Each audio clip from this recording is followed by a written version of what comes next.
यस्ता भक्त पनि हामीले अनुभव गरेका छौँ कि उहाँहरू साक्षात भगवानसँग नै वार्ता गर्नुहुन्छ। साक्षात यस्ता भक्तहरू पनि हुनुहुन्छ, देखा पर्न चाहनुहुन्छ, यस्तो सज्जन भक्तहरू हुनुहुन्छ। त्यो आफ्नो उन्नति भइरहेको छ भनेर मेरो आध्यात्मिक त्यो जुन प्यासीले चाहिँ सुरुमा त लाग्छन्, तर उसको त्यो आफूले आफ्नो साधना चाहिँ पूर्ण रूपमा गइरहेको छ, पूर्ण रूपेण त्यसमा त्यो भगवत प्राप्तिकोमा चाहिँ गइरहेको छ भने चाहिँ कसरी आफूले केलाउने त पर्छ। ओहो, यो मानव जीवन म कहाँबाट आएँ, अब कहाँ जाने होला, अब मृत्यु भनेको के होला, कसो होला, यो खालको एउटा सङ्केत, एक किसिमको जो मुमुक्षु भएर जन्मेको छ, यदि यो जीवन उसको चाहिँ मुक्तिको लागि ऊ जन्मेको छ भने यो घन्टी पनि भित्र बज्छ। किनकि अब अहिले त सजिलो छ, धेरै सर्कल छ, जुन कुरा बुझ्न चाहे पनि बुझ्न सकिने अवस्था छ। मान्छेको झल्याक झुलुक आँखा नाक कान पुगेका पनि छन् त्यो ठाउँमा सत्सङ्गमा। त्यति हुँदा हुँदै पनि मान्छेमा घन्टी बजेन र कतिले त पुराण घरमै लगाएर नि घन्टी बज्दैन हैन, 100 चोटि पुराणमा यज्ञमा गएर आएर पनि छुँदैन। क्षता पनि अघि हजुरले भन्नुभएको जस्तो यो भागवत लाउने भनेको चाहिँ एउटा अब जस्तो एउटा आफ्नो पितृको मुक्ति त भइहाल्यो होइन, त्यो बाहेक पनि आफ्नो धन सम्पत्ति अझ बढेको छ, मैले भागवत लाएँ, अब यो राम्रो भइरहेछ, ऊ राम्रो भइरहेछ, मेरो शरीर अझै स्वस्थ भयो, मलाई अझै धेरै खाना रुच्ने भएको छ, मलाई अझै भोक जागेको छ भन्ने कुराहरू पनि, तर ममा चाहिँ अझै भक्ति जागेको छ, अब ममा चाहिँ यो ऐश्वर्यलाई त्यागौँ, अब चाहिँ भगवत प्राप्तिमा लागौँ भन्ने कुराहरू चाहिँ प्रायको सुन्न एकदम कठिन हुँदो रहेछ। अनि त्यो लाइदिनेले पनि तेरो यस्तो हुन्छ, फलाना यो सिद्ध हुन्छ, तेरो ग्रह पनि मुक्त हुन्छ भनेर अझै त्यो किसिमले लाउने भएर पनि त्यस्तो भएको कि गुरुदेव? अब सिद्ध महापुरुष भइसक्नु भएकाहरूको मुखबाट निस्किने बाणी भर्खरै एक कक्षामा पुगेकाले सुने, अनि चाहिँ ए हामी त मुक्त हो रे नि त, हामी त मुक्तै हो रे त, केही पनि गर्नु पर्दैन रे भन्ने बुझे। भएको त्यस्तो हो। त्यस कारणले जबसम्म गुरुमा गएर समर्पित हुँदैन तबसम्म गुरुले पनि राम्रोसँग उसलाई गाइड गर्न भ्याउनुहुन्न। जाने अनि म नै ब्रह्म हुँ, म नै ईश्वर हुँ, म सर्वव्यापी म नै हुँ भनेर त्यो किसिमको एक किसिमको ब्रेन वास पनि भइरहेको छ होइन। एक किसिमको यो द्वैतको यो भक्तिको यो परम्परामा नआएसम्म अहङ्कारको नाश हुँदैन, आफूमा सच्चा भक्त बन्न सकिँदैन भन्ने कुरा पनि त्यो जति यो मैले चाहिँ बाट तृप्त भएर आफ्नै स्वरूपमा स्थित भएकालाई पनि कुनै न कुनै समयमा परमात्मा परब्रह्मको दिव्य अनुभवको दर्शनको छविको अनुभव गरी हेरौँ भन्ने आउन सक्छ। त्यस हुनाले वल्लभाचार्यले लेख्नुभयो भक्तिले मुक्ति दिन्छ तर मुक्तिले भक्ति दिन सक्दैन भनेर पनि होइन। यो चाहिँ के भनेको खास? अब भक्तिले अब मुक्ति त दिने भयो तर मुक्तिले फेरि भक्ति दिन सक्दैन भने? हजुर, सज्जन गुरुले मञ्चमा बसेर दिएको शानदार प्रवचन सुनेर मात्रै भक्ति बढ्ने होइन, शास्त्र पल्टाएर भनेर चिच्याएर कराएको कुरा सुन्दैमा भक्ति बढ्ने होइन। त्यसकारण जीवनमा एउटा सामान्य घटनाले मानिसलाई बदल्न सक्छ। त्यसकारणले सताम प्रसङ्गान भनेको सज्जनको सङ्गत गर्नु।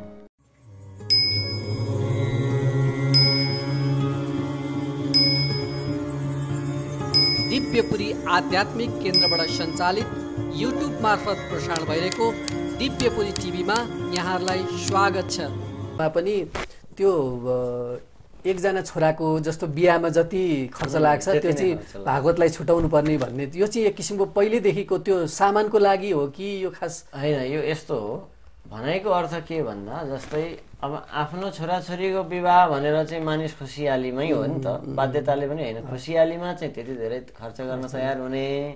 अब साक्षात भगवानको सेवा कार्यमा चाहिँ यति कन्जुसी गर्ने, त्यो त कुन महत्त्व भयो त? संसार महत्त्व भयो कि भगवान महत्त्व हुनुभयो? एउटा त त्यो अर्थ। अर्को अर्थ यो पनि हो कि सरसामग्रीहरू पनि त्यति नै आवश्यक पर्छ। अब जसले जसरी गरौँ भने त्यसरी नै हुन्छ, नहुने होइन। यसको मतलब अब धेरै धनी छ भने विवाहमा पनि धेरै खर्च गर्छ, धनी छैन भने त उसले विवाहमा पनि त थोरै खर्च गरेर नि त विवाह होइन।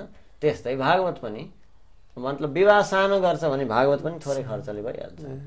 त्यसको मतलब त्यो हो कि आफ्नो लौकिक कार्यमा भने प्रशस्त गर्ने अरू पारलौकिक कार्यमा भने कन्जुसै गर्नु हुँदैन भन्ने हिसाबले भनिएको त्यो चाहिँ महत्त्व। अब कोही मुमुक्षु चाहिँ अब जसको आफ्नो सम्पत्ति नहुने भागवत लाउन नसक्नेले चाहिँ काहीँ अन्त गरेर सुन्ने हो कि त्यो उसले पालना गर्ने हो कि के हो? एकदम त्यसको बारेमा नि स्पष्ट व्याख्या छ त्यहाँ। हजुर, यदि विरक्त छ भने उसलाई साङ्गेता गर्नु पनि आवश्यक छैन, त्यहाँ स्पष्ट लेखिदिएकै छ। अनि होम गर्ने पनि सम्भव छैन भने, गृहस्थलाई पनि यदि हवन गर्ने सम्भव छैन भने हवनको सामग्री मात्रै दान गरे पनि हुन्छ। त्यो पनि सम्भव छैन भने प्रेमले कथा सुने मात्रै पुग्छ भने छैन भने तर हुँदा हुँदै नगर्ने चाहिँ भयो हुँदै नगरेर हुँदैन। त्यस कारणले जो मुमुक्षु हो उसको लागि त त्यो सबै विधि विधान अझ के भन्यो भन्दा दिनानाम नियमो राजन, दिनमा गरौँ कि रातमा गरौँ कि कथा कति बेला सुनौँ कि कुन दिनदेखि सुनौँ सायद पनि चाहिँदैन। यदि प्यास जागेर मुक्ति हुन्छु भन्ने मात्रै प्यास जागेको छ भने उसलाई शुभ सायद पनि चाहिन्न, ठाउँ पनि कुन चाहिँदैन। जहाँ जति बेला प्यास लाग्यो त्यति बेला सज्जनलाई भेट्ने बित्तिकै, जसरी सुखदेवलाई भेट्ने बित्तिकै परीक्षितले के गर्नुभयो त, अब कहिलेदेखि सुरु गरौँ भनेर सायद हेर्नु भएन, कुन समय सुरु गरौँ कहाँ गरौँ केही नि भन्नु भएन, प्रश्न गरिहाल्नु भयो। मृत्यु हुनेवालाको उद्धार गर्ने उपाय भनिदिनुहोस् भनेर सोधिहाल्नु भयो जसरी, त्यसै गरी हामीमा पनि प्यास जाग्नुपर्छ र हामीले चाहिँ सज्जनलाई भेट्ने बित्तिकै चरण समाएर मेरो उद्धार हुने ज्ञान दिनुहोस् भनेर सुरु गरिहाल्ने, भागवत सुन्न थालिहाल्ने। त्यस कारणले कुनै न देश नियम हो राजन न काल नियमस तथा, देश काल नियम कुनै पर्खिरहनु पर्दैन मुमुक्षुको लागि। अब त्यो जसले फलको आशा राखेर यो भन्छन् उनको लागि चाहिँ त्यस्ता दृष्टान्तहरू छन्। त अब हजुरले पनि त धेरै भागवतहरू भन्दै आउनुभएको छ होइन। अनि अब जसरी भागवतमा पनि वर्णन गरेको छ अब गोकर्णले धुन्धुकारीको मुक्तिको लागि जुन उहाँले गर्नुभयो होइन। अनि अब परीक्षित महाराज पनि एउटा हाम्रो सुखदेव स्वामीले चाहिँ उहाँलाई भागवत दिएर, अनि हजुर आफूले पनि त्यसरी भागवत भनिराख्दाखेरि कोही पात्रहरू त्यस्ता देख्नु भएको छ एकदम मुमुक्षता लाउने कर्ताहरू पनि एकदमै त्यसबाट अझै त्यो आध्यात्मिक बाटोमा अझै लाग्नुभएको, अझै दृढ भएर त्यसमा जानुभएको त्यस्तो मजाले देखेको छु कि हजुर हजुर हजुर देखेको छौँ। जस्तै हामीले अस्ति भर्खरै 2 वर्ष अगाडि जो पनौतीमा एउटा उहाँहरूले आफ्नो पितृको लागि भनेर आयोजना गर्नुभएको थियो, त उहाँहरूले पनि पितृको निमित्त भनेर पहिला त लक्ष्य त्यो बनाउनु भयो, तर पछि चाहिँ अब भागवतको मर्म त यो रहेछ भनेर बुझेर अनि फेरि आफू चाहिँ त्यस किसिमले जिज्ञासु हुँदै हुँदै नै जानुभयो।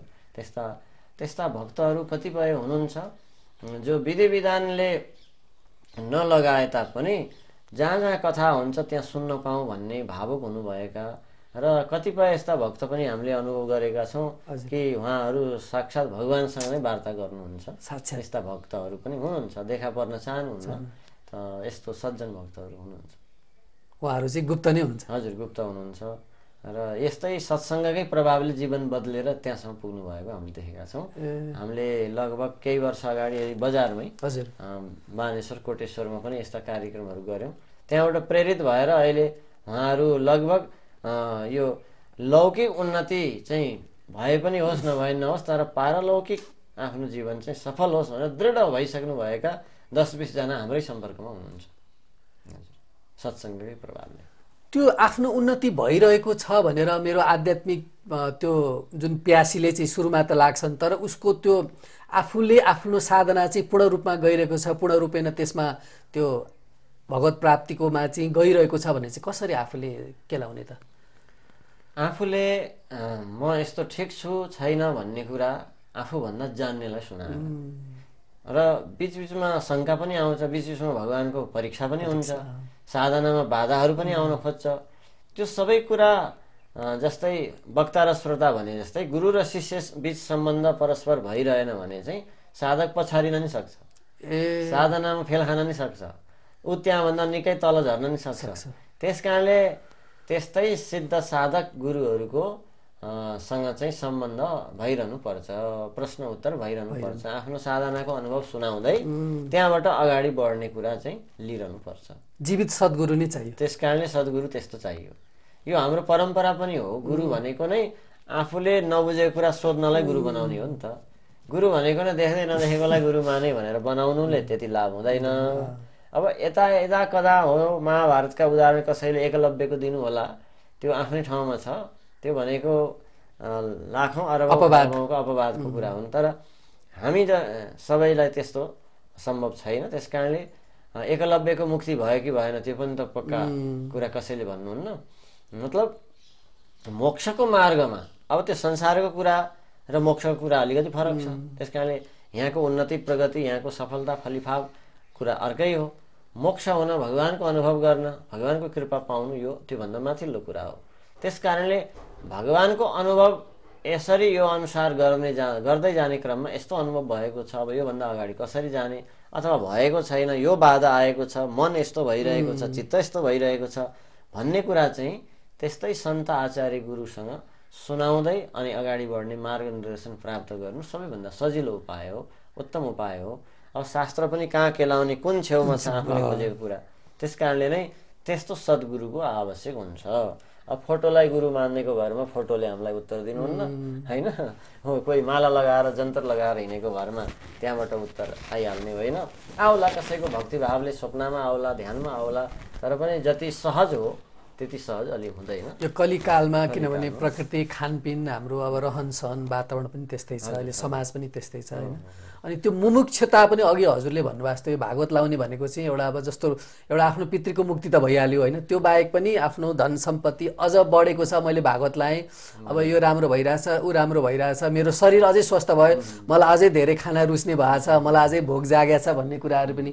तर ममा चाहिँ अझै भक्ति जागेको छ, अब ममा चाहिँ यो ऐश्वर्यलाई त्यागौँ, अब चाहिँ भगवत प्राप्तिमा लागौँ भन्ने कुराहरू चाहिँ प्रायको सुन्न एकदम कठिन हुँदो रहेछ। अनि त्यो लगाइदिनेले पनि तेरो यस्तो हुन्छ, फलाना यो सिद्ध हुन्छ, तेरो ग्रह पनि मुक्त हुन्छ भनेर अझै त्यो किसिमले लाउने भएर पनि त्यस्तो भएको कि गुरुदेव? के त्यस्तो गरिदिनुहुन्छ। अनि लौकिक बुझाइ भएको मानिसहरू त्यसरी नै भुल्नुहुन्छ। तर त्यो भागवत नै राम्रोसँग सुन्दै गइयो भने अनि यो मेरो सोचाइ त सीमित रहेछ, तर म त असीमित आनन्दमा पुग्नुपर्ने हो, अब चाहिँ म सीमितबाट असीमित आनन्दपट्टि लाग्नेछु भनेर फेरि त्यसैमा पनि राम्रोसँग सुन्दै गयो भने, हुन त हरेकलाई पहिले भनौँ बिरामीलाई औषधि खुवाउन पनि पहिले तितो छ भने पो झुक्याएर अलिकति गुलियो चटाइन्छ अनि असली औषधि खुवाइन्छ। पहिले त उसलाई नक्कली खुवाएको हो नि त त्यो। त्यस कारणले यहाँ पनि कोही सज्जनले अब सज्जनलाई बदल्दिन त्यसरी पनि आश देखाउनु हुन्छ, त्यो पनि त्यति नराम्रो त होइन। तर त्यसैमा सीमित राख्नु भएन, कुरा त्यति मात्रै हो। गुरुले के त भन्दा साह्रै मूर्ख छ भने पहिला त भन्नु पर्यो, ए तेरो यो काम बन्छ आइज भन्नु पर्यो होइन। अनि त्यसपछि बिस्तारै एउटा काम बनेपछि उसलाई आस्था अलिकति बढ्छ पनि। र त्यसपछि चाहिँ अब चाहिँ यो यहाँसम्मको मात्रै स्टेप हो, यो क्रम यो हो नि, अब चाहिँ यो विचारमा यहाँ अगाडि बढ्नुपर्छ भनेर बुझाउनु पर्छ। यदि सज्जन गुरु हुनुहुन्छ भने बुझाउनुहुन्छ। यस प्रकारले हरेक शास्त्रले पनि गर्न खोजेको त्यही हो, फलको व्याख्या गरेको अर्थ नै त्यही हो कि अब बिचरा केही पनि थाहा छैन उसलाई, परमात्मा के हो, आत्मा के हो, ईश्वर भनेको के हो, ईश्वरलाई भेटेर के हुन्छ, नभेटेर के हुन्छ, दर्शन गरेर के हुन्छ, नगरेर के हुन्छ, यहाँ आफ्नो भोक प्यास मेटिएको छैन भन्ने खालको यो तल्लो स्टेपमा नै दिमाग सीमित भएका व्यक्तिलाई त पहिले त त्यो वस्तु पनि दिनुपर्छ। त्यस कारणले नै त्यसरी व्याख्या गर्नुहुन्छ कहीँ कहीँ, त्यो पनि अस्वाभाविक होइन, स्वाभाविकै हो। तर के भने अब त्यो कुराबाट माथि उठ्नुपर्छ भनेर पनि बुझाइदिनु पर्छ, जुन कुरा शास्त्रले बुझाउन खोजेको छ। कक्षा जस्तै हो यो पनि। एक कक्षा पढिसकेपछि अब त्यो एक नै मात्रै रटाइरहेर भएन, 2 कक्षाको पढाउनु पर्यो। 2 कक्षामा पुगेपछि 3मा जाने खोज्ने पर्यो, खोज्नेले पनि, अनि लैजानेले पनि 4मा लैजान खोज्नु पर्यो, पास हुनु पर्यो, त्यसबाट पास भएर होइन। अनि हो कोही अब एकरो भक्त हुनुहुन्छ, वर्षौँदेखि त्यही एउटा आरती गर्न जानेको, कोही स्वाहा मात्रै गर्न जानेको, कोही एउटा एक थरी पूजाआजा गर्न मात्रै बानी बसेको, 20औं वर्षदेखि पूजा मात्रै गर्नुभएको छ, तर ईश्वर भनेको के हो थाहा छैन। त्यो चाहिँ कक्षा जतिको तत्तिमै भयो। त्यस हुनाले त्यो कक्षा चढ्दै चढ्दै चढ्दै आध्यात्मिक रूपमा बुझ्दै जानु पर्यो कि ओहो यो पूजाको अर्थ के हो, यसको अर्थ के हो, ईश्वर कस्तो हो, के हो, यी आत्मा के हो, परमात्मा के हो, मुक्ति के हो, फेरि हामी जाने कहाँ हो, आएको कहाँबाट हो, यो कुरा बुझ्दै बुझ्दै जाने क्रममा चाहिँ कक्षा बढ्दै जान्छ।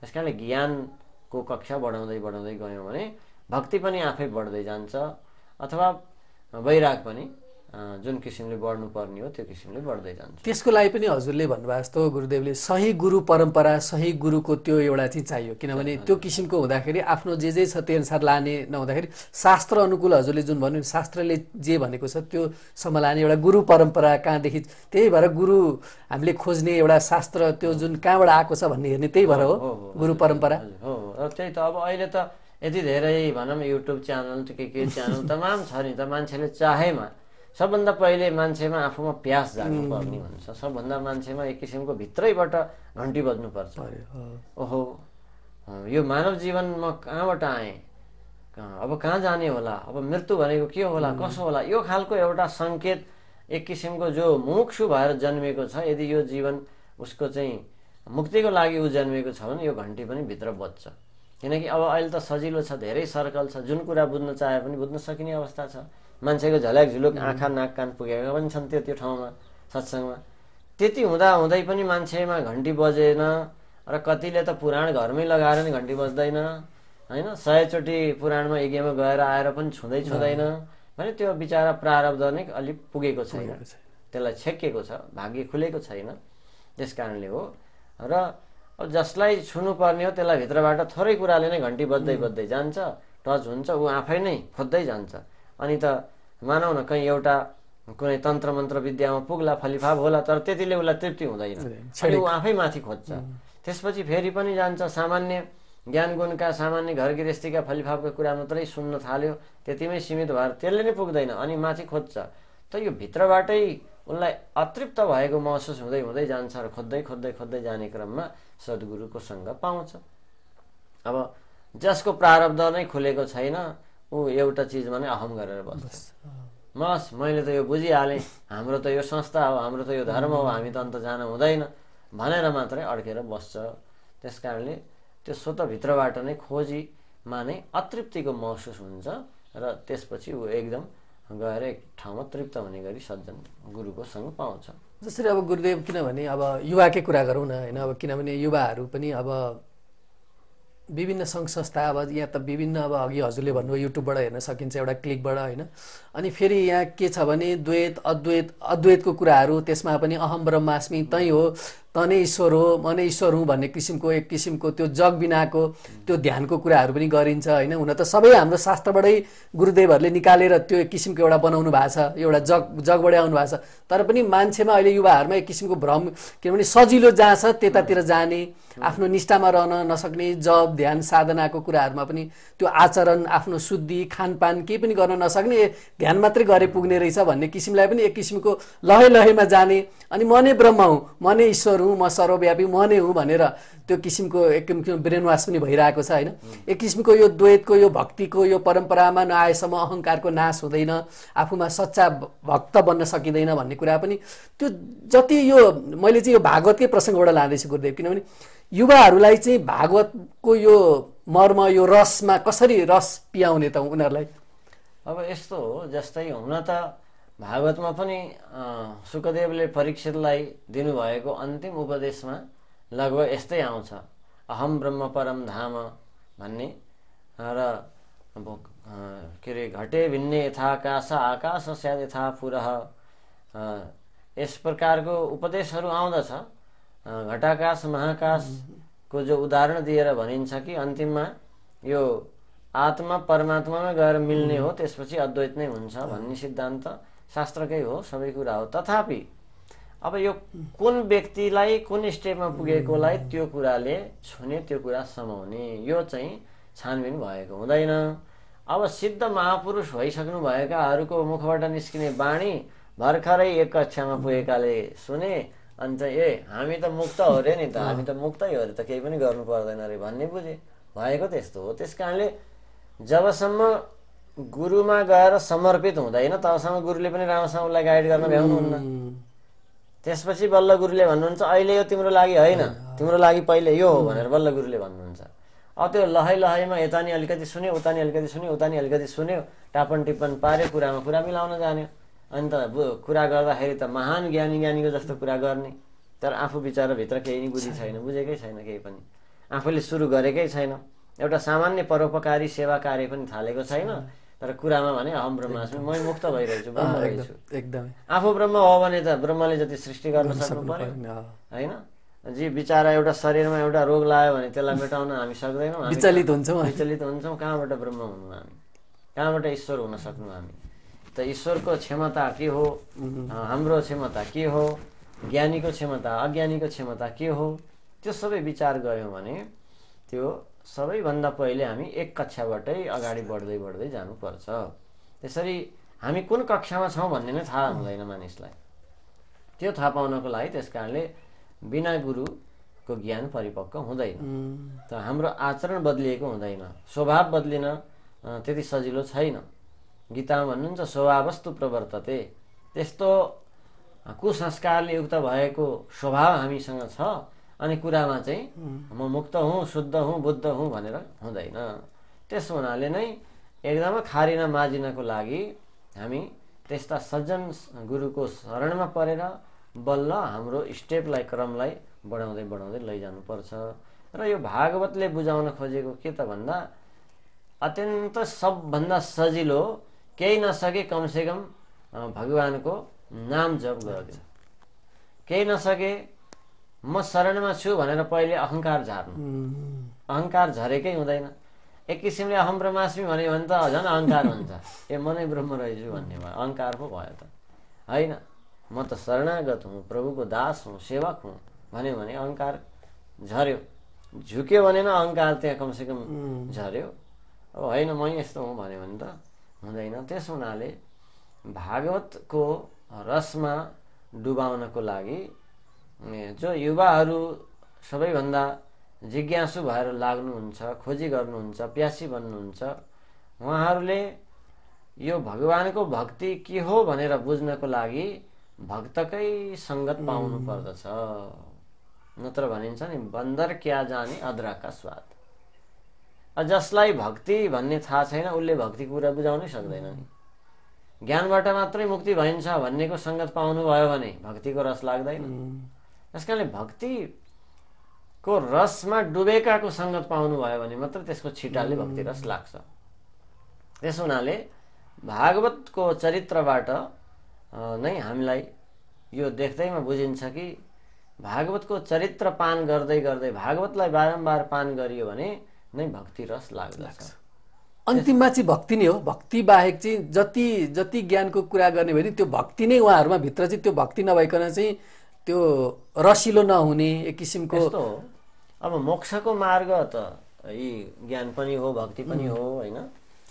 तर फरक अलिकति के छ भन्दा कसैलाई ठुलो सानो भन्न खोजिएको होइन, आफ्नो आफ्नो बुझाइ सबैको ठिक छ। तथापि फरक के छ भन्दा ज्ञानबाट हुने मुक्ति कैवल्य मुक्ति हो। कैवल्य मुक्ति भनेको अहम ब्रह्मास्मि, म नै ब्रह्म हुँ, म नै शुद्ध हुँ, बुद्ध हुँ, मुक्त हुँ भनेर आफ्नो नै स्वरूपमा स्थित हुने मुक्ति हो। म आत्मा हुँ, आत्मा हुँ, आत्मा हुँ, त्यो धेरै गाह्रो छ। मुक्त भइहालियो, त्यो त भयो। तर भक्तिमा के हुन्छ त भन्दा आत्मा परमात्माको अंश हो, परमात्माको टुक्रा हो, पूर्ण परमात्मा मेरो मालिक हो। त्यसकारणले म उहाँको सेवक हुँ, दास हुँ भनेपछि अब आफ्नो स्वरूपको ज्ञान त हुनै पर्यो। आत्मस्वरूपको ज्ञान भइकन फेरि परमात्माको दिव्यताको रसको अनुभव थप त्यहाँ अनुभव हुन आउँछ। भक्तिको विशेषता यति हो।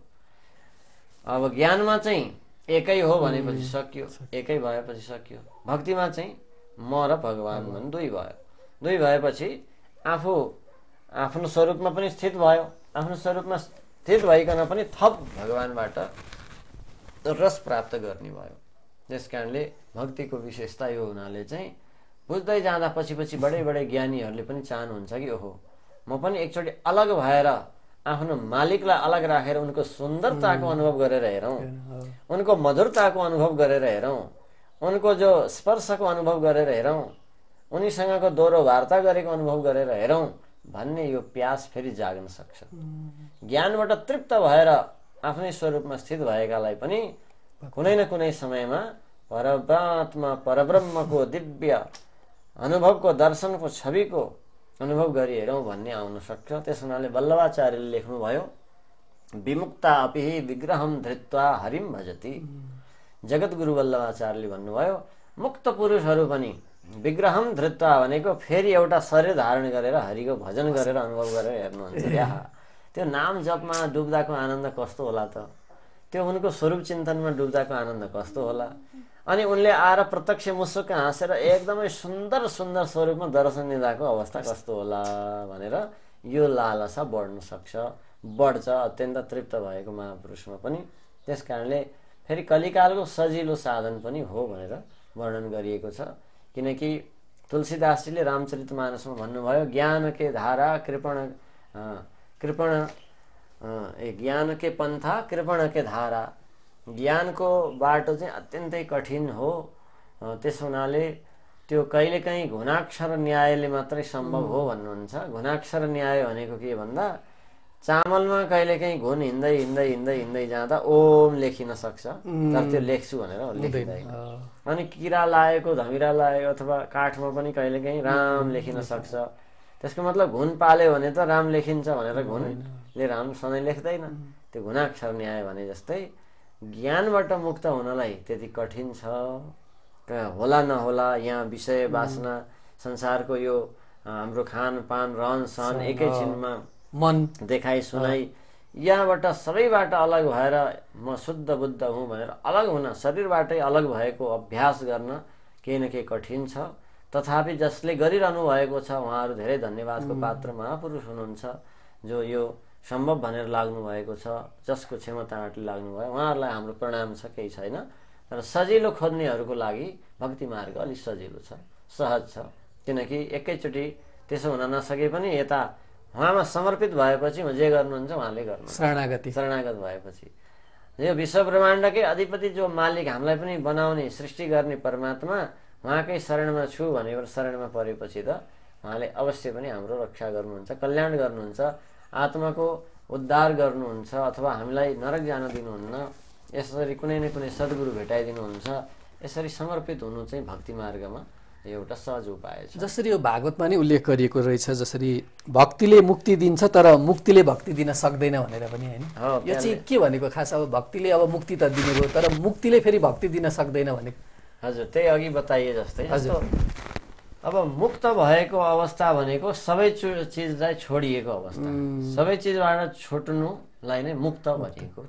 त्यसैले अब भक्ति चाहिँ यता भगवानको भक्ति गर्दा गर्दा गर्दा के भइयो त भन्दा भगवानमा प्रेम भयो, भगवानको रसमा डुबियो, सबै कुराबाट मुक्त भइयो। भक्तिले मुक्ति दियो नि त। भक्ति भनेको नै एक चिजमा प्रेम हुनु, भगवानमा प्रेम हुँदा हुँदा हुँदा हुँदा त अरू सबै कुरा छुट्यो, भगवानसँग प्रेम भयो। त्यस कारणले संसारबाट मुक्ति त भइ नै हाल्यो। भक्तिले त मुक्ति पनि दियो। तर मुक्तिले भक्ति दिएन भनेको अब म ब्रह्म हुँ भनेर मुक्त भएर बस्यो तर ईश्वर कस्तो हो, ईश्वरको अनुभव भन्ने थाहा भएन। त्यस कारणले मुक्तिले भक्ति दिएन भन्नुको अर्थ। अर्को कुरा सोझै भागवतमा स्पष्ट वर्णन गरिएको छ, मुक्ति त तिम्रो दासी हो हे भक्ति भनेर नारदजीले भक्तिलाई आश्वासन दिँदै भन्नुभयो। हे भक्ति माता, तिमी किन चिन्ता गर्दछौ? किनकि मुक्ति त तिम्रो दासी हो। त्यस कारण तिमीले बोलाउँदा त भगवान जहाँ पनि आउनुहुन्छ भनिए जस्तै मुक्ति दिए पनि मुक्ति त तिम्रो हातमै छ भन्नुको अर्थ भक्तिको दासी मुक्ति हो तर मुक्तिको दासी भक्ति होइन। त्यस कारणले मुक्तिले भक्ति हुँदैन, भक्तिले चाहिँ मुक्ति पनि हुन्छ भन्नुको अर्थ यो हो। मुक्ति पनि भयो र जुन हाम्रो त्यो भगवत प्राप्ति जे भनौँ न एकाकार परमात्मासँग आफ्नो भनेपछि यो पनि आफ्नो बिस्तारी गर्दै जाने कुरा भयो, होइन? भागवतले सिकाउने पनि त्यही हो। अब हामी कार्यक्रमको अन्त्यमा आएका छौँ, होइन? हुन त यसको विराट छ, अब यसको यो त 7 दिनै यसलाई घटाएर 7 दिनमा ल्याइएको होइन गुरुदेव, यो किनभने यो त अथाह छ यो ज्ञान। अनि यसलाई पनि अलिकति सारको रूपमा अझै पनि युवा दर्शकहरूको लागि एउटा सामान्य एउटा झिल्को मात्रै हामीले दिने हजुरको एउटा दिव्य बाणीहरू। अन्त्यमा चाहिँ अब यो भागवतको आजको यो कार्यक्रमको सारांशको रूपमा हजुरले नै वर्णन गर्दाखेरि सारांशको रूपमा। हजुर, अब श्रीमद् भागवतबाट मनुष्य जीवनको उद्धार कसरी हुन्छ भन्दा श्रीमद् भागवतमा सबै कुरा लगभग एक किसिमले सर्वसाधारण व्यक्तिले पनि कसरी जीवनलाई उन्नत बनाउँदै जाने भन्ने कुरालाई एकादश स्कन्धमा राम्रोसँग अन्तिममा उद्धवलाई माध्यम बनाएर भगवानले शिक्षा दिनुभयो। के भन्नुभयो भन्दा सबैभन्दा पहिले सत्सङ्ग गर भन्नुभएको छ। यही कुरा माता देवहूतिलाई पनि कपिल अवतार भगवानले भन्नुहुन्छ। देवहूतिले सोध्नु भएको छ यस्तै प्रश्न, यो मन खाली संसारमा मात्रै जान्छ, विषयमा मात्रै जान्छ, यसलाई कसरी ठिक बनाउने भनेर सोध्नुभयो। त्यसको उत्तरमा पनि उहाँले भन्नुभयो, सताम प्रसङ्गान मम वीर्य संविदो भवन्ति ऋतकर्ण रसायनम कथा तज्जोषणाद् आस्वपवर्गवर्त्मनि श्रद्धारति भक्ति अनुक्रमिष्यति। के भन्नुहुन्छ भन्दा हे माता, सबैभन्दा पहिले त सज्जनहरूको प्रसङ्गमा पुग्नुहोस्। त्यसरी सज्जनहरूको सङ्गत गर्दा गर्दा अनि उहाँहरूले चर्चा गरेको कुरा सुन्दा सुन्दा अटोमेटिक छाप पर्छ। कसैले भक्ति गर गर गर भन्नु पर्दैन, या कसैले म भक्ति गर्छु गर्छु गर्छु भन्नु पर्दैन। त्यसको लागि के त भन्दा गर्नु पर्दो रहेछ, आहा भक्ति गर्दा आहा भगवानको महिमा यो रहेछ, ओ यो जीवन भनेको यो रहेछ भन्ने कुरा नै स्वयं छाप पर्नुपर्छ। त्यो छाप पर्ने कहाँ हो भन्दा त्यत्तिकै छाप पर्दैन। सज्जनको सङ्गत गर्दा गर्दा सज्जनले चर्चा गर्नुहुन्छ नि कहिलेकाहीँ, आज त भगवानले मलाई सपनामा यस्तो पो भन्नुभयो भनेको मात्रै सत्य घटना एकचोटि कसैलाई जीवनमा सुनाइमा आयो भने उसलाई पनि अचम्म लाग्छ, ए होइन यो पनि म जस्तै मान्छे हो, यसलाई चाहिँ के भगवानले आएर सपना यसो भन्नुहुन्छ त मलाई पनि त भन्नुपर्ने, मलाई किन भन्नु भएन भन्ने उसलाई एकदमै प्रभाव पर्छ। र अनि ऊ पनि उसको व्यवहार सिक्न खोज्छ। होइन तपाईँ के गर्नुहुन्छ, कसरी तपाईँलाई चाहिँ भगवानले आएर भन्नुहुन्छ भन्ने कुरा उसँग सोधीखोजी गर्न मन लाग्छ। अनि उसले भन्छ हो म यसो यसो गर्छु, अलिअलि म भगवानसँग यसरी आस्था गर्छु, यो विश्वास गर्छु, प्रेम गर्छु इत्यादि। जब उसले सुनाउँछन् यो पनि सज्जनको सङ्गत हो, प्रवचनै सुन्नुपर्ने होइन। प्रत्यक्ष भक्तको सङ्गत पायो भने छिटै प्रभाव पर्छ। बस त्यसलाई भने त्यसैले कोही सज्जन गुरुले मञ्चमा बसेर दिएको शानदार प्रवचन सुनेर मात्रै भक्ति बढ्ने होइन, शास्त्र पल्टाएर भनेर चिच्याएर कराएको कुरा सुन्दैमा भक्ति बढ्ने होइन। त्यस कारण जीवनमा एउटा सामान्य घटनाले मानिसलाई बदल्न सक्छ। त्यस कारणले सताम प्रसङ्गान भनेको सज्जनको सङ्गत गर्नु। बस सज्जनको सङ्गत गर्दा सज्जनले गर्ने कुरा नै त्यही हो कि होइन ईश्वर त यसरी पनि आउनु हुँदो रहेछ, यस्तो पनि हुँदो रहेछ, होइन त्यो भगवानले त्यस्तो बेलामा त्यस्तो लीला किन गर्नुभएको होला इत्यादि कुरा नै उसले खेलाइदिन थाल्यो भने नि त्यो सँगै सङ्गत गर्नेलाई नै लाग्छ कि होइन यो मान्छे यो युगमा पनि कस्तो कुरा गर्छ, यो युगमा पनि यसले यस्तो यस्तो कुरा गर्छ, यसलाई चाहिँ यस्तो दिमागमा कहाँबाट आउँछ इत्यादि सङ्गतले नै उसलाई पनि छोइहाल्छ। त्यस कारणले जैसा करे सङ वैसा चढे रङ भने जस्तै रङ चढ्छ। त्यसमा हामी बदलिन चाहन्छौँ भने कहिले सङ्गत खोज्नु, म कस्तो सङ्गतमा परेँ, म यो सङ्गतबाट कसरी फुत्किने, म त्यो सङ्गतमा कसरी पुग्ने, यो कुराको अठोट गर्नुपर्छ। हो हामीलाई समाजमा वातावरण मिल्दैन, कसैको घर परिवारमै मिल्दैन, तर घर परिवारमा बस्ने बाध्यता भए तापनि मन चाहिँ सज्जनको सङ्गमा पुर्याउनु पर्छ। हस् यति चाहिँ पहिलो नम्बरको काम हो। सताम प्रसङ्गान मौवीर्य संविदो भवन्ते हृत्कर्ण रसायनम कथा। अनि ठिक छ सङ्गत गर्न सकिएन सज्जनको भने त्यस्तो सज्जनहरूको महावाणीको सङ्गत गरिरहने, सज्जनहरूले दिनुभएको मार्मिक कुराहरूको खोजिकन हामीले आजभोलि त हेरी सर्च गरी सुन्न पाइन्छ। त्यो कुराहरूलाई सुन्दा पनि प्रभाव पर्छ, प्रेरणा जाग्छ, भित्रभित्र सङ्कल्प दृढ हुन्छ, ओहो म पनि यसो गर्छु, म पनि यो गर्छु। मलाई नै आफ्नो जीवनमा म पहिले एकादशीको व्रत सामान्य गर्थेँ। यत्तिकै कथा प्रवचन सुन्ने क्रममा त एकजनाले सन्तले भन्नुभयो एकादशी जस्तो दिनमा पनि के अन्न खानु, के 2-3 चोटि खानु, जीवनमा खाएको खाइ त छौँ सधैँ, मरिन्छ, एकादशीमा भोकै बसेर मृत्यु भए हुन्छ भन्ने उहाँले जुन प्रवचन गर्नुभयो त्यो दिनदेखि मलाई पनि लाग्यो कि हो एकादशीको दिनमा अब यो 2-4 पटक नि होइन अन्न पनि होइन म पनि त्यसै गरी बस्छु भन्ने प्रेरणा जाग्यो। पहिले सामान्य एकादशी गरिन्थ्यो भने त्यो प्रेरणा जाग्यो। यस्तै प्रेरणा मेरो आफ्नो अनुभवमा लाग्छ कि हो महापुरुषको कुरा सुन्दा सज्जनको कुरा सुन्दा नै प्रेरणा जाग्छ। त्यस कारणले सज्जनको सङ्गत हो। त यही कुरा उद्धवले पनि भन्नुभयो, हे उद्धव सत्सङ्ग गर, पहिले तिमी सज्जनको सङ्गत गर भन्नुहुन्छ। त्यसपछि सत्सङ्गको प्रभावले मानिसले अनि दैनिक जीवनमा गर्नुपर्ने नियम बनाउनु पर्यो। हो यति चाहिँ म गर्छु, कमसेकम सारा जीवन यो संसारको लागि बिताएँ, 24 घण्टामा जति छ समय यसरी बिताइरहेको छु भने कमसेकम आधा घण्टा त यो कुरामा निश्चित गरौँ। अब आधा घण्टा गर्ने नसा लाग्यो भने नि अटोमेटिक 1 घण्टाको बन्छ, बढ्दै जान्छ।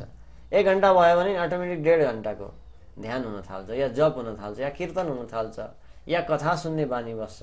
यो हुँदाहुँदै अलि समय बढ्दै जान्छ, समय बढ्दै जान्छ। त्यसैमा तृप्त हुन मन लाग्छ र अनि जो विषयवस्तु हो त्यो कम हुँदै जान्छ। अटोमेटिक अब संसारमा काम धाम शरीरले व्यवहारले हुन थाले पनि भित्रभित्र चिन्तन चल्छ, भित्रभित्र अनि कुसङ्गमा जाने बित्तिकै असिलो लाग्छ, मन असन्तुष्ट लाग्छ। त के हो सज्जनको सँगमा सन्तुष्ट हुन थाल्छ। यसरी हुँदा नै जीवन आफै बदलेको हुन्छ, बदल्छु भन्नु पर्दैन। किनकि मानिसको बुझाइ के त भन्दा ए गाली गरिकन यस्तो गर्नु हुँदैन, यस्तो खानु हुँदैन भनेर जति गाली गरे पनि त्यसले छोड्दैन। तर के त भन्दा त्यो जे गरे नि गर बाबु, आजदेखि यति चाहिँ गर है, राम्रो कुरा थपिदियो भने नराम्रो आफै हट्छ। पहिला नराम्रो मेटाइसक्छु अनि राम्रो बन्छु भनेर बन्न सम्भव छैन, गाह्रो छ। तर राम्रो कुरा जोडिदियो भने त अटोमेटिक नराम्रो हट्छ नि, होइन? घरमा फोहोरलाई हटाऊ अनि सफा गरौँला भन्नुभन्दा सफा गऱ्यो भने त फोहोर आफै बाहिर गइहाल्यो नि। त्यस कारणले हामीले पनि कुनै पनि समाजमा एकैचोटि यस्तो सम्भव हुने होइन। त यो श्रीमद् भागवतले त्यस कारणले के सिकायो त भन्दा श्रवणम कीर्तनम विष्णु स्मरणम पाद सेवनम, नवदा भक्ति जो छ नि, 9 भक्ति मध्ये एउटा भक्ति त पहिले सुरु गर, यो सिकायो श्रीमद् भागवतले। या त कथा सुन्ने नियम बनाउनु, नित्य यति कथा यति समय कथा नसुनी म केही गर्दिनँ, या कीर्तन गर्ने, या भगवानको स्मरण गर्ने, या ध्यान गर्ने, या सेवा गर्ने, शालग्राम फोटो आदिको जे जसको जसरी सम्भव हुन्छ, या पिता माताको या कसैको यति अठोट बनाउने भावले प्रेमले गर्छु भनेर त्यस प्रकारले यो नवदा भक्ति सिकाइयो नि। त यसले व्यस्त हुनु पर्यो। हामी यसले के सिकाएको भन्दा व्यस्त हुनु भनेर सिकाएको। राम्रो कुरामा व्यस्त भयो भने नराम्रो छुट्छ। अब अहिले मानिसलाई के त समय भयो भने कसरी बिताउनु हुन्छ, समय बढी भएको छ कसैलाई, ल कहाँ गएर बिताउने होला, आज यति घन्टा बोर हुने भयो भन्छौँ। यो नियम नबनाएर, होइन, यति घन्टा कीर्तन गर्छु, यति घन्टा जप गर्छु, यति घन्टा केही पढ्छु, केही सुन्छु भन्ने नियम बनाउने भने समय पुग्दैन। सज्जनको लागि समयको अभाव छ है। यो कलिकालमा समय कति छोटो छ, 100 वर्षको समय पनि अब छैन। पहिले ऋषिमुनिहरूलाई 1000 वर्षको लामो पनि आयु पनि छोटो हुन्थ्यो, किनकि ग्रन्थ हेरेको लेखेको पढेको ध्यानमा रम्दा, समाधिमा रम्दा, सत्सङ्ग गर्दा समय पुग्दैन। मान्नु मलाई नै समय पुग्दैन, पुगेको छैन। कोही बिहान आउँदा धेरै नबोलाइदिए नि हुन्थ्यो लाग्छ। त्यस कारणले भागवतले हामीलाई व्यस्त हुन सिकायो। व्यस्त हुने नै के त भन्दा एउटा चिजलाई समाउने हो। त्यस कारणले राम्रो कुरालाई एउटालाई समाउँदै त्यो सबै विधि पनि त्यहाँ बताइयो। नित्य गर्ने क्रमको विधिहरू छन्, यसरी भगवानको उत्सवहरू मनाउने विधि छन्, समय समयको चाडपर्व मनाउने विधि छन्। त भागवतले हामीलाई हाम्रो भित्रको कल्मस मेटाउने सजिलो तरिका बतायो। त्यहाँ एकैचोटि आँखा चिम्लेर कठिन ध्यान गर भनेको छैन, हठयोग बताएको छैन, होइन? हठयोगमा पनि मानिस त्यति सजिलो सफल हुन सक्दैन, यो कलिकाल हो, तृप्त छैन। त्यस कारणले राजयोग हठयोग जस्तो कठिन योग एकैचोटि सम्भव छैन। भागवतले सिकाएको सजिलो सरल उपाय छ। भगवानको कथा सुन्दै, कीर्तन सुन्दै, महिमा बुझ्दै, रम्दै, हाँस्दै खेल्दै सेवा गर्दै, यसरी बिस्तारै यो गृहस्थ जीवन पनि मनुष्यको चलाउँदै गृहस्थहरूले पनि भगवानलाई प्राप्त गर्न सक्ने उदाहरणहरू नै भागवतमा धेरै छन्। त्यस हुनाले हामी सबै संसारमा अहिले प्राय गृहस्थै धेरै हुनुहुन्छ। त्यस कारणले गृहस्थहरूले गर्ने भक्ति मार्ग सजिलो छ, किनकि ध्यान गर्नलाई 2 घन्टा समय छैन। अफिस जाने कि विद्यार्थी हेर्ने कि छोराछोरी हेर्ने कि के हेर्ने कि समय कम छ। त्यस कारणले भक्ति त यति सजिलो छ, हाँसी खेलिकन हुन्छ। र थोरै सत्सङ्गमा मन लगायौँ, जोड्यौँ भने त्यसले हाम्रो चित्त शुद्ध हुन्छ र मन लाग्छ अलिकति। त्यसको लागि जिज्ञासु भएर भागवतको सारांशलाई पटक दोहोऱ्याएर सुन्नुपर्छ। एकैपटक बुझिँदैन, किनकि भागवतको अर्थ एकचोटि एउटा अर्थ लाग्छ, अर्कोचोटि अर्कै अर्थ लाग्न पनि सक्छ। त्यस कारणले सज्जन महापुरुषहरूको सँगबाट लियौँ भने अब भागवतको हेर्नु, तृतीय स्कन्धमा पहिले प्रथम स्कन्धमा नै यस्तो जिज्ञासा राखिएको प्रश्न उत्तरको सम्बन्ध भयो। द्वितीय स्कन्धमा गएर भगवानको सृष्टि कसरी भयो भन्ने विषय आयो। तृतीय स्कन्धमा गएर भगवानबाट पनि समर्थ भएपछि ब्रह्माजीले कसरी सृष्टि गर्नुभयो भन्ने कुरा आयो। चतुर्थ स्कन्धमा गएर भगवानले कसरी कृपा गर्नुहुन्छ आफ्नो भक्तलाई भन्ने कुरा, भगवानको कृपाको महिमा आउँछ। पञ्चम स्कन्धमा गएर फेरि भगवानले आफ्नो भक्तहरूलाई कसरी स्थान दिनुहुन्छ भन्ने कुरा आउँछ। त्यस्तै छैटौँ स्कन्धमा गएर केही गर्न नसक्नेले जानी नजानिकन नि भगवानको नाम मात्रै जप्दा पनि अजामिल जस्तोको पनि कल्याण गर्नुभयो, मुक्ति भयो भन्ने उदाहरण आउँछ। सप्तम स्कन्धमा गएर विभिन्न वर्ण आश्रम आदिको व्यवस्था, राज्य व्यवस्था, गृहस्थ ब्रह्मचर्य वानप्रस्थ आदिले गर्नुपर्ने व्यवहारको कुराहरू आउँछ। मतलब आवश्यक कुराहरूको वर्णन छ, शास्त्रीय मर्यादाको वर्णन छ। त्यस्तै राजनीति चलाउने, देश चलाउने सही सत्य मार्गमा रहेर पनि चलाउन सक्ने व्याख्याहरू छ। अष्टम स्कन्धमा गएर विभिन्न इतिहास कालमा, विभिन्न समय खण्डमा पनि कस्ता कस्ता महापुरुषहरूले घरमा गृहस्थमा रहेर पनि भगवानको भक्ति गरे भन्ने कुराहरू मन्वन्तरको वर्णनहरू आउँछ। 9औं स्कन्धमा गएर एक विशेष मन्वन्तरमा रहेका त्यस्ता महान राजाहरूले पनि अन्तिममा भगवानकै शरणमा पर्नु श्रेष्ठ हो भनेर आफ्नो राज्यको जिम्मा कसैलाई लगाउँदै आफू पनि साधनामा लागेको वर्णन आउँछ। 10औं स्कन्धमा पूर्ण भगवानको भक्ति रसको व्याख्या हो र 11 स्कन्धमा गएर वेदान्तको व्याख्या पूर्ण रूपमा छ। त्यसमा सबै कुरा छ अघि भनिए जस्तै उत्सव मनाउने, चाडपर्व मनाउने, एक्लै पनि रम्न सक्ने। उद्धवलाई भगवानले छोडेर परमधाम जान लाग्नुभयो। उद्धवले भन्नुभयो अब हजुर बिना म कसरी बाँच्ने, त भगवानले सिकाउनु भयो सधैँ म प्रत्यक्ष नभए पनि यी मेरो मूर्ति आदिलाई आराधना गर्ने विधि यो हो, नित्य गर्ने विधि यो हो, सत्सङ्गको महिमा यो हो, यसरी बाँच्ने भन्ने तरिका बताइएको छ। मनुष्य एक्लै पनि बाँच्न सक्दछ भागवतको राम्रोसँग अध्ययन गर्यो भने। त्यस कारणले कोही विदेशमा छौँ, कोही स्वदेशमा छौँ, कोही स्वदेशमै भएर पनि भिन्न भिन्न ठाउँमा छौँ, तर पनि एक्लै बाँच्न मानिसलाई गाह्रो लाग्छ। हो त्यस्तो व्यक्तिले एक्लै बाँच्न सक्ने कला भागवतमा बताइएको छ, अन्तर्मुखी भएर। हजुर, अन्तर्मुखी भएर। त्यस कारणले 11 स्कन्धमा यी सारा कुराहरू असाध्यै महत्त्वपूर्ण कुराहरू छन् र 12 स्कन्धमा गएर अन्तिममा अब निश्चित भइसक्यो कि मृत्यु मेरो यही दिनमा हो भन्ने जस्तो व्यक्तिले अब कसरी आफू ढुक्क हुने भन्ने विषयको वर्णन गरिएको छ। यस कारणले भागवतलाई बारम्बार पान गरियो भने मात्रै, त्यो पनि मोटामोटी कथा सुनेर हुँदैन। कथाको आफ्नो सर र लाइन हुन्छ भने त्यो कथाभित्रैमै ठाउँ ठाउँमा महत्त्वपूर्ण कुराहरू लुकेका हुन्छन्। त्यो सारलाई सुन्नुपर्छ। अब ध्रुवको कथा त सबैलाई आउँछ, प्रहलादको कथा सबैलाई आउँछ, सुदामाको कथा सबैलाई आउँछ, तर त्यो कथाले दिन खोजेको के हो त्यसको व्यथा बुझ्नु पर्यो, त्यसले दिन खोजेको सारांश बुझ्नु पर्यो। त्यो कुरालाई व्याख्या गरेर बुझाउने सज्जनबाट हामीले सुन्न पायौँ भने अनि लाग्छ कि भागवत त नसुनिकन हुँदो रहेछ, भागवत सुनेपछि मात्रै हाम्रो ज्ञान खुल्दो रहेछ भन्ने बल्ल लाग्छ। त्यही भएर यसलाई पिउने भनेको सुन्ने मात्रै होइन कि पिउने भनेपछि त्यो आफ्नो प्यास मेटिने, पिउने भनेको चाहिँ आफ्नो जीवनमा लागू गर्ने त्यो कुरा भएर पनि। हजुर हो। त्यस कारणले अब कानले पिउने यो यस प्रकारको यो शब्द साहित्यमा 9 प्रकारको 9 रस भनिन्छ। 9 रस मध्येमा सबैलाई रस नै भनिन्छ। हास्य रस, कारुण्य रस, गाम्भीर्य रस, औदार्य रस आदि रसको व्याख्या हो। त्यसमध्येमा भागवतमा 9 रस लियुक्त छ। त्यस कारण रस भन्ने कुरा पिइन्छ, त्यस अर्थमा पिउनु। त यस्तो श्रीमद् भागवतको महिमा अब हामीले त्यसभित्रका एक श्लोकलाई व्याख्या गर्न नै 2 दिन 3 दिन 4 दिन पनि लाग्न सक्छ। त्यस्तो लक्षणहरू गरिएका, उदाहरणहरू गरिएका छन्। त्यसैले भागवतलाई राम्रोसँग नै जिज्ञासु भएर नै सुन्ने अभिलाषा राख्यौँ भने अवश्य पनि हाम्रो यो कलिकालमा चित्त शुद्ध पनि हुन्छ र हामीले भगवानको अनुभव गर्न सक्दछौँ। अन्त भड्किरहनु पर्ने अवस्था पनि छैन, किनभने भड्कापको अवस्था आइरहेको छ नि। हो, एकदम। हामीले यदि श्रद्धाले कुनै आचार्य सज्जनले गुरुले भनेको मान्यो भने एउटा मात्र स्तोत्र यदि नित्य पाठ गर्ने हो भने, मलाई पनि एकजना वृन्दावनका सन्तले भन्नुहुन्थ्यो कि नित्य गोपी गीत छ, 1 महिनासम्म नित्य गोपी गीत पाठ गर्यो भने त्यसले भगवानको दर्शन पाउँछ भनेर उहाँले भनेको सुनेर गरे भनेर अनि प्रत्यक्ष भगवान भेटेको व्यक्ति मैले चाहिँ थाहा पाएको। त्यस कारणले उहाँले भन्नुभएको कुरामा विश्वास गरेर 1 महिना नित्य यो गोपी गीत पाठ गरेको थिएँ, मलाई भगवान भेटिनु भयो भन्नुहुन्थ्यो।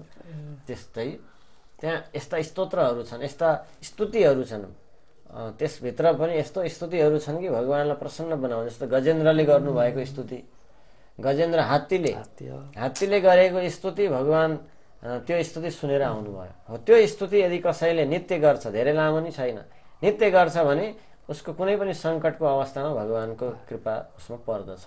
यस्ता यस्ता स्तोत्रहरू छन्। त्यो स्तोत्रहरूको व्याख्या गान गरियो भने त्यहाँ कयौँ वेदान्तका कुराहरू, कयौँ हामी चाहिँ छर्लङ्ग हुने कुराहरू त्यहाँभित्र छन्। त्यो स्तुतिहरूको व्याख्यामै छ। त्यस्तो अब जस्तै कुन्तीले गर्नुभएको प्रार्थना छ, यस्ता भीष्म पितामहले भगवानलाई गर्नुभएको स्तुति छ। ती सबै सुन्दा आत्मा, परमात्मा, प्रकृति सारा कुरा छर्लङ्ग हुन्छ। त्यस कारणले ओहो म त कहाँ रहेछु, म के हुनुपर्ने भन्ने कुरा छर्लङ्ग हुन्छ। त्यस कारणले सुन्नु चाहिँ पर्दछ राम्रोसँग। त्यस कारणले बरु त्यो कथा सारांश विस्तार व्याख्या नगरिकन अब कथाभित्रको सार स्तुति प्रसङ्गहरूलाई व्याख्या गरेर सुनाइदिनुहोस् भनेर कोही आचार्य गुरुहरूसँग हामीले सुन्यौँ भने अनि भागवत भए पुग्दो रहेछ भन्ने लाग्छ। त्यस्तो छ। त्यस कारण स्तुति प्रकरणलाई र त्यहाँ जस्तो वेदस्तुति छ, भागवत बिना मनुष्य जीवनको कलिकालको समय अधुरो जस्तो नै हुन पुग्छ। किनकि अरू जो पुराणहरू छन्, अरू 18 पुराणहरूमा प्रायशः फलको व्याख्या, लौकिक फलको व्याख्या बढी पाइन्छ। अनि वेदमा पनि अब वेद एउटा महान जङ्गल छ, त्यहाँभित्र कहाँनिर चाहिँ त्यो एक किसिमको मिठो फल छ भन्ने कुरा जङ्गलमा खोज्न खुब समय लागे जस्तै गरी समय लाग्छ वेदभित्र पनि। त्यस कारणले वेदको पनि सारांश उपनिषद हो। ज्ञान मुक्तिको लागि, ज्ञान काण्डको लागि उपनिषद हो। त उपनिषदको व्याख्या पनि जो पाए उसैले गर्न पनि सक्दैन, बुझ्दा पनि बुझ्दैन। यस कारणले यो श्रीमद् भागवत चाहिँ सजिलो एउटा उदाहरण, दृष्टान्त, सत्य घटनाहरूलाई जोडेर हाम्रो जीवनमा नै हामीले पनि त्यस्तै जीवन बनाउन सकिने तरिकाले यहाँ बुझाइएको छ। त्यस कारणले त राजा, महाराजा, गरिब, सुदामा, ध्रुव, प्रह्लाद जस्ता जस्ता सामान्य एउटा गृहस्थ परिवारहरूको उदाहरण दिएर पनि हामीलाई बुझाइएको हुँदा हाम्रो जीवनमा श्रीमद् भागवतको राम्रोसँग अध्ययन भयो, मनन भयो, विचार भयो भने हाम्रो जीवन सजिलैसँग यही जीवन नै, यही समयमा नै भगवानलाई प्राप्त गर्न सकिन्छ। त्यस्तो राम्रो महत्त्वपूर्ण विषय भागवतमा छन्। जस्तो रुद्र गीत छ, भ्रमर गीत छ, यी गीतहरू छन्। 5 गीतहरू दशम स्कन्धमै छ। त्यस्तै भिक्षु गीत छ। यस्ता कति प्रसङ्गहरू छन् त्यहाँ। ती महत्त्वपूर्ण प्रसङ्गहरू चर्चा हुँदैन। जस्तो सप्ताह 7 दिनको सप्ताह हुन्छ नि, 7 दिनको सप्ताहमा कहाँ के भन्नु, जुन जुन भन्नुपर्ने महत्त्वपूर्ण कुरा हो त्यो भन्नै भ्याइएको हुँदैन। मतलब कथा भनिन्छ, कथामा पनि महत्त्वपूर्ण कुरा कथा त छँदैछ, तर अझ अब कथा सुनिसकेर कथाको सार बुझ्न चाहनेले सुन्न भ्याउनुहुन्न, व्याख्या गर्न भ्याइँदैन। त्यस कारणले त्यसमा जो सुन्नुपर्ने गोपी गीतको व्याख्या, भ्रमर गीत आदि, वेणु गीत आदिको व्याख्या, भिक्षु गीत, रुद्र गीत आदिको व्याख्या, वेदस्तुतिको व्याख्या, यस्ता महत्त्वपूर्ण त स्तुति प्रकरणहरूको व्याख्या जब सुन्छौँ त्यसपछि चाहिँ हामीलाई अरू केही चाहिँदैन जस्तो लाग्छ। त्यति महत्त्वपूर्ण कुराहरू भागवतमा छन्। त्यस कारणले हामीले अब भागवतमा के छ भनेर मात्रै सारांश यो चर्चा गरियो, तर त्यसको एउटै श्लोक पनि उच्चारण गरेर व्याख्या गर्न थालियो भने यत्तिकै 2-4 घन्टा जान सक्छ। त्यस कारणले त्यति महत्त्वपूर्ण छ कि जो सारा 4 वेद 18 पुराणको सार भागवतमा छ। 4 वेद 18 सबै ग्रन्थको सार भागवतमा छ। मनुष्य जीवनलाई अति उपयोगी ग्रन्थ छ, तर त्यसलाई वक्ता र श्रोता मिलेर सुन्ने र सुनाउने हुनुपर्छ। श्रोता पनि मुमुक्षु हुनु पर्यो, जीवन सफल बनाउन पाऊँ, भगवानलाई भेट्न पाऊँ, दर्शन पाऊँ, यही जीवनमा मुक्त हुन पाऊँ भन्ने श्रोता हुनु पर्यो। वक्ता पनि यो श्रोताको जीवन सफल बनाउन सकौँ भनेर चाहिँ बुझाउने उद्देश्य राखेको, स्वयं पनि आफू पनि त्यही उद्देश्यमा हिँडेको। यस्तो वक्ता भएमा र यस्तो श्रोता भएमा बल्ल भागवत हुन्छ, नत्र भागवत हुँदैन। त्यस कारणले त परीक्षित र सुखदेव जस्तो चाहिन्छ, अनि बल्ल भागवतको मर्म खोल्न मन लाग्छ। जस्तो वक्ताले त बुझेको होला, तर श्रोतालाई त्यता चासै छैन, अनि किन खोल्नु, भित्रैको भित्रै रहन्छ वक्ताको। अब श्रोतालाई त चासो होला, तर वक्ता नै त्यो लाइनको त्यो क्षमताको छैन भने त्यो पनि मिल्दैन। त्यस कारणले त्यही नै रहेछ अहिले वर्तमान समस्या चाहिँ, होइन? हजुर भएको यो कहीँ श्रोता छन्, कहीँ वक्ता छ। त्यसमा यस्तो देशकाल परिस्थिति मिल्नु भनेकै यही हो।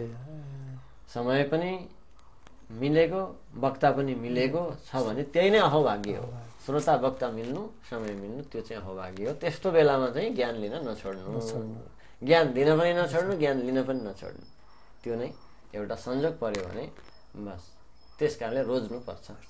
जस्तो यही कुरामा मलाई एउटा आइहाल्यो गुरुदेव, किन यो सामाजिक अब जति विकासका लागि विद्यालयहरू निर्माणदेखि लिएर यो द्रव्य सङ्कलनको लागि, यो सामाजिक कामको लागि खर्च गरिन्छ नि, यो विभिन्न अब सप्ताह नै लाउने, यो श्रीमद् भागवत महापुराण नै लाएर गर्ने भनिन्छ नि, यसको चाहिँ खास के हो? यसमा यो जुन त्यो प्रयोजन चाहिँ के को प्रयोजन? अब यो त मानिसलाई एउटा आस्था छ, हामी नेपालीहरूलाई एउटा आस्था छ, धर्मको आस्था छ, र कतिलाई धर्म कर्ममा थोरै भए पनि आफ्नो दान पुण्य मिसाउनु पर्छ, सन्ततिलाई राम्रो हुन्छ भन्ने खालको आस्था छ।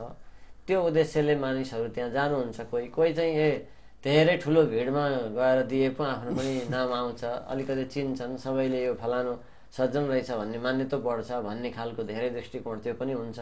त्यस कारण मानिसलाई लिने र दिने दुवै संयोग पर्नको लागि चाहिँ त्यो एउटा माध्यम बनाइएको हो। त्यो चाहिँ के माध्यम बनाइयो भन्दा मानिसको जम्का भेट हुने, मानिसले सम्मान लिने, मानिसलाई सम्मान दिने, दान दिने। यो पनि सांसारिक कुरा नै त भयो नि, सांसारिक कुरा हो। त्यही त, यसको लागि भागवतलाई माध्यम नबनाउँदा नि हुन्छ, किनकि हामीले बुझ्दा भागवतै लाउनुपर्छ भन्ने छैन। यसको लागि एउटा भजन सङ्कीर्तन कार्यक्रम, एउटा अरू नै सामान्य प्रवचन कार्यक्रम यस्तो राख्दा पनि हुन्छ। अब कति ठाउँमा अरू पुराण पनि राख्नुहुन्छ, अन्य अन्य तरिकाले नि हुन्छ। तर कलिकालमा के भने भागवत चाहिँ प्रसिद्ध भएको हुनाले अनि भागवत भन्ने चलन आएको हो। भागवतै लाउनुपर्छ भन्ने छैन, यो त्यति उपयोगी पनि होइन। भागवतलाई त्यस्तोमा मूल्याङ्कन गर्नु पनि ठिक होइन। यो शास्त्र अनुकूल, यो शास्त्र यो विदित, किनभने केही काम गर्नु पर्यो कि ल भागवत लाउने पैसा उठाउने, यो लायो भने चाहिँ पैसा उठ्छ भन्ने किसिमको। हजुर, त्यो चाहिँ भगवानको नाम बेचेको जस्तो बेचेको, त्यति राम्रो होइन। त्यति किनभने एउटा कच्चा एउटा फेसन जस्तो एउटा सामान्य यो भागवतको जुन अघि हजुरले 1.5 घण्टासम्म यसको मूल मर्म रहस्य जुन सुखदेव परीक्षितको कुराहरू जुन थियो नि, एउटा मुमुक्षता होइन, त्यो किसिमको त्यो हुँदाखेरि पनि यसको चाम घटेको हो कि जस्तो लाग्यो मलाई चाहिँ। यसलाई त्यही त वक्ता र श्रोता मिलेनन्, एकदम वक्ता पनि त्यो मुक्त बनाऊ भन्ने उद्देश्यको छैनन्, श्रोता पनि मुक्त हुनलाई लगाउँ भन्ने उद्देश्यका छैनन्। त्यसैले वक्ताले पनि धेरै पैसा उठाइदिए म ठुलो वक्ता भइहाल्छु भन्ने भयो, श्रोतालाई पनि यो लगाए हाम्रो काम बन्छ भन्ने भयो। वक्ता र श्रोता नमिलेपछि मुक्तिको कुरै उठ्दैन, त्यहाँ त भुक्तिको कुरा मात्रै उठ्यो। अनि फेरि कलिकालको लागि भनेको छ, जसरी अब हामी युवाहरूको लागि पनि त त्यो गुड रहस्यको कुरा भनेको छ। यसरी भजिदिएपछि त यो त त्यही नै नाचगान रहेछ, त्यो मात्रै रहेछ, बुढापाकाहरू जाने रहेछ, भागवत सुन्न त यसो सुनेर आउने बस्ने भन्ने, यो रियल सेन्स जसरी अहिले हजुरले भन्नुभयो नि, यसको वर्णन, यसको साधना यही त रहेछ नि हाम्रो शास्त्रमा भएको नीति नियम साधना। अब हामी साधना सिक्न विभिन्न अन्य ठाउँहरूमा जान्छौँ, अन्य कुराहरू विदेशीहरूले भनिदिएपछि चाहिँ हामी मक्ख पर्छौँ। तर यो जुन धराधाम जुनबाट भएका कुराहरू चाहिँ हामी यसको अवमूल्यन भइरहेको छ होइन। त्यही त हाम्रो सबैभन्दा एकचोटि प्लेटो हामीले पश्चिमा दार्शनिकलाई सुनेका छौँ, जो सोक्रेटिस सुकरातका शिष्य प्लेटो हुनुहुन्थ्यो, उहाँले भन्नुभएको छ जबसम्म शासक दार्शनिक हुँदैन या दार्शनिक शासक हुँदैनन् तबसम्म जनता पूर्ण रूपमा स्वस्थ सुखी हुन सक्दैनन् भनिए जस्तै यो देशको महत्त्वपूर्ण भूमिका निर्वाह गर्ने व्यक्तिहरूमै यस्तो ज्ञानको कमी छ, यो संस्कारको कमी हुँदै गयो, उहाँहरूले छोड्दै जानुभयो, विदेशीको रहनसहनमा पर्दै जानुभयो। त्यस कारणले गर्दा जनतालाई नै यो छाप छोड्न सक्नु भएन। अब ठुलाले जस्तो गर्दै गयो सानाले त्यस्तै सिक्ने हो। त्यसमाले अब साधु सन्त भनेका कस्ता भयो त भन्दा भौतिक रूपमा सम्पन्न हुने भएनन्, केही नभएका गरिब दुखी जस्ता हुने भए, अरूकै दानको भरमा चलेको जस्तो देखिने भयो। अनि त्यो केही नहुने गरिब दुखीले भनेको कुरा के पत्याइरहनु, सम्पन्न भएका धनीमानीको कुरा पो पत्याउनु भन्ने जस्तो भयो। त्यसो हुनाले नै यो जो वास्तविक मर्म हो यो लुकेको भयो। त बुझ्नेले फेरि बुझ्नु भएको छ, खोज्नेले खोज्नु भएको छ, तर आम जनताले एकैचोटि बुझ्न पाउँदैन, बुझेको छैन। तर बुझ्ने अहिले त कयौँ धेरै यस्ता धार्मिक सङ्घ संस्थामा आध्यात्मिक रूपमा पनि राम्रोसँग साधना गर्ने साधकहरू पनि हुनुहुन्छ, बुझ्नेले बुझ्नुहुन्छ। त्यसको लागि केही समय उहाँहरू त्यस्तै अहिले सामान्य सङ्गत गर्दै गर्दै जाँदा फेरि त्यहाँबाट नि पुग्दैन, जसलाई अलिकति भित्रको खोजी हुन्छ उहाँलाई केही समयपछि यतिले मात्रै पुगेन भन्ने लाग्छ, अनि अलिकति खोजी नि गर्नुहुन्छ। जस्तो अब यही क्षेत्रमा नै म यहाँ आउनुभन्दा अगाडि नै यहाँका सबै भक्तहरू भन्नुहुन्थ्यो हामी पनि यो यताको सत्सङ्ग नबुझ्दा त हामी पनि त्यस्तै थियौँ, अहिले चाहिँ त्योभन्दा यही मनपर्छ, यस्तै किसिमका मनपर्छ भन्नुहुन्छ। त्यसमा दिन सक्नु पर्यो, समाजमा बुझेकाले दिनु पर्यो, बुझेका ज्ञानी सज्जनहरूले। त्यस हुनाले यात्रा पनि ठाउँ ठाउँमा गर्नुपर्छ, दिनुपर्छ। यहाँ बिउजेकाले नै अरूलाई बिउजाउने हो, निदाएकाले त कसलाई बिउजाउन सक्छ र? त्यस कारणले बिउजेकाले नै बिउजाउने हो। बिउजाउन पनि गाह्रो छ, बिउजाउँदा कहिलेकाहीँ झापड्नी खाइन्छ नि, त्यस्तै गाह्रो छ। सुतिरहेको मान्छेलाई उठ भनेर भन्यो भने चाहिँ रिसाको झोकमा पड्काइहाल्छ। त्यस्तै हामीले पनि कहिलेकाहीँ यो ठिक होइन, यो ठिक हो, यसरी हिँड्नुपर्छ, यसरी जीवन चलाउनु पर्छ भन्दा कहिलेकाहीँ हामीले पनि खान्छौँ। तर त्यो खाए पनि के भने सज्जनले आफ्नो सज्जनता छोड्नु हुँदैन। त्यही अनुसार नै मानिसको समय भाग्य खुल्ने हो। पछि उसलाई पछुतो हुन्छ, बिउजेर एक झापड हाने पनि पछि पछुतो हुन्छ, ओहो मलाई बेलायमा उठाइदिएको त हो, किन पिटेछु भन्ने पछुतो हुन्छ। त्यस कारणले अब यो परमात्माले कसलाई खटाउनुहुन्छ त्यही अनुसार सज्जनहरूको यात्रा भइरहेको छ। हामी पनि ठाउँ ठाउँमा यात्रा गर्छौँ, केही न केही बुझाइदिने प्रयास गर्छौँ, कतै ठाउँमा गाली नै खान्छौँ, निन्दा पनि हुन्छ, त्यसको फरक पर्दैन, त्यसको वास्ता राख्नु हुँदैन। आफूले जगाउने काम, जसरी हजुरले एउटा युट्युब माध्यमबाटै पनि धेरै महापुरुषहरूको कुराहरूलाई जोडिदिएर धेरैसम्म पुर्याउनु भएको छ। हुन त हामी केही होइन, आज हामीले पनि 2-4 कुरा यहाँ राख्यौँ, जसबाट कति सज्जनहरू जो यही अनुसार खोज्नु भएको छ उहाँहरूलाई केही न केही 2-4 कुरा मिल्ला भन्ने अभिलाषा राखेका छौँ। त्यस कारणले हामी जागेकाले नै जगाउने प्रयास गरिरहनु पर्छ, कोही न कोही संयोग पर्दछ। हस् गुरुदेव, यहाँको अमूल्य समय र संवादको लागि। हुन त हामीले आज यो विषयवस्तु यो श्रीमद् भागवत महापुराणको बारेमा चाहिँ युवा दर्शकहरू जसले बुझ्न चाहनु भएको छ यो सारको रूपमा लिनु होला दर्शकहरू। यो श्रीमद् भागवत महापुराणको बारेमा हामी बाँकी फेरि पनि दर्शकहरूको जिज्ञासा यो भिडियोमा फेरि आयो भने अरू पनि हामी यसमालाई अरू एपिसोडहरू पनि बनाउने प्रयास गर्नेछौँ। आजको लागि यहाँको समय र यो सत्सङ्गको लागि धेरै धेरै धन्यवाद गुरुदेव। हस् धन्यवाद। यो एउटा एक प्रकारको राम्रो विषयवस्तुलाई उठाउनु भयो। अहिलेको यो समय सान्दर्भिक छ, किनकि जताततै भागवत भनेर चर्चामा आएको कुरा के रहेछ त भागवत, यो नै बुझ्न नपाएको समय जस्तो हुन लाग्यो। त्यस कारणले यसरी पनि भागवत भनेको यो एक प्रकारको रमाइलो र मनोरञ्जनको लागि मात्रै होइन, यसभित्रको महत्त्वपूर्ण कुरा चाहिँ खुलेकै छैन, लुकिरहेको छ भन्ने कुरालाई आज हामीले थोरै दर्शाउन पायौँ। अब यस्तै कुरा 1बाट 2, 2बाट 4 हुँदै जाँदा जिज्ञासुसम्म यो धेरै ठाउँमा पुग्ला भन्ने आशा गऱ्यौँ। यो कुराको संवाद गर्न पाएकोमा म पनि धन्य ठानेको छु र हजुरलाई धेरै धेरै धन्यवाद दिन चाहन्छु। धेरै धन्यवाद। थप भिडियोहरूको लागि हाम्रो च्यानल सब्स्क्राइब गर्नुहोस् र छेउमा रहेको बेल आइकन पनि दबाउनुहोस्।